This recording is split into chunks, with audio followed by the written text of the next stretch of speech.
Hi guys, Michelle here from Michelle Morius Art. I want to wish you guys a really happy new year. I got really busy with the holidays and everything going on and commissions that I haven't been posting that much in the past month or so. So I'm back. This was one of my commissions and I'm going to just let it play in a minute, but I just want to go over a couple of things with you as I get started here. Basically, I start out just mapping in the colors.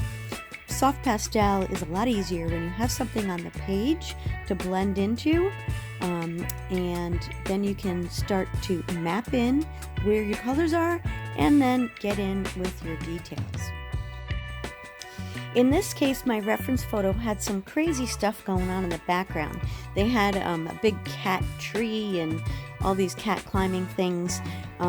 So basically what I tried to do is I tried to push all of that back by making it more blurry and then making the post that the cat is sitting on really sparkling crystal clear.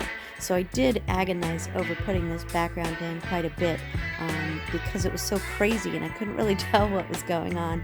But if you wait till the end, you'll see how it came out, and they were really happy with it, and I was too.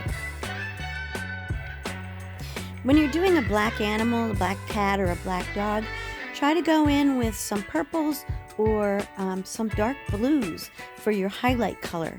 This will give you a little bit of definition, and so that the cat's not just completely jet black, as this cat is pretty black, but I wanted to get some of those facial features down, like the mouth and the nose and his little cheeks. It's hard to see because the reference photo is so tiny here, but if you use some purples and some bright blues, that will give you the illusion of fur and texture on this really black cat.